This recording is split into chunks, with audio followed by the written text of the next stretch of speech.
Friend, आज हम आप लोग के लिए माय हाउस पर ऐसे लेके आए हुए हैं।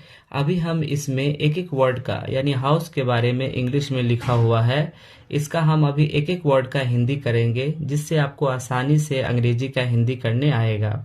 और दोस्तों, यदि आप हमारे चैनल पे फर्स्ट बार आए हैं यानी नए नए आए हैं तो चैनल को सब्सक्राइब करें, क्योंकि हम इसी प्रकार का अंग्रेजी सीखने वाला वीडियो लेके आते रहते हैं, जिसका नोटिफिकेशन सबसे पहले आपको पहुंच जाएगा।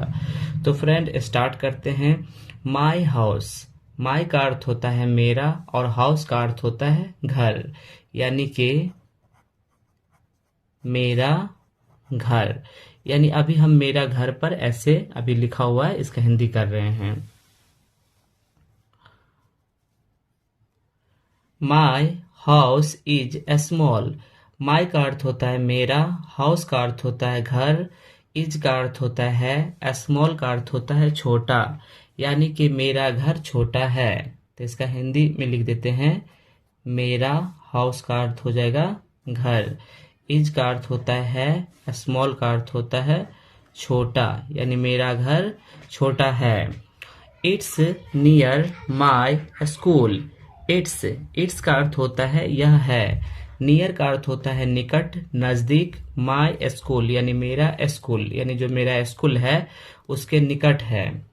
तो इट्स का अर्थ होता है, इट्स का अर्थ होता है यह है, नियर का अर्थ होता है निकट, निकट नजदीक, माई स्कूल का अर्थ होता है मेरा विद्यालय, यानी मेरा जो घर है वो मेरे विद्यालय के निकट है। There are 2 rooms.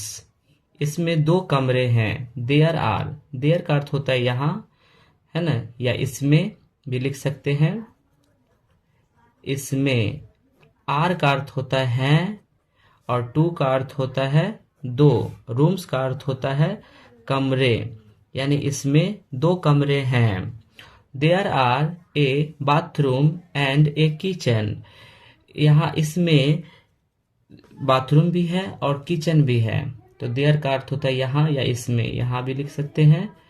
आर का अर्थ होता है, ए का अर्थ होता है एक, बाथरूम का अर्थ होता है बाथरूम यानी कि लेट्रिन रूम,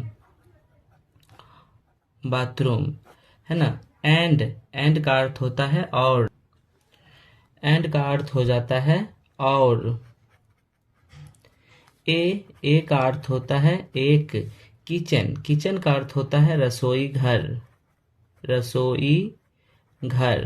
यानी इसमें बाथरूम भी है और रसोई घर भी है। There is a small garden with nice trees and flowers. There का अर्थ होता है यहाँ, इज का अर्थ होता है, ए का अर्थ होता है एक, स्मॉल का अर्थ होता है छोटा, गार्डन का अर्थ होता है बगीचा, यानी कि यहाँ छोटा सा बगीचा है। विथ का जो भी होता है साथ भी होता है। नाइस का अर्थ होता है प्यारा। ट्रीज का अर्थ होता है पेड़ों। एंड और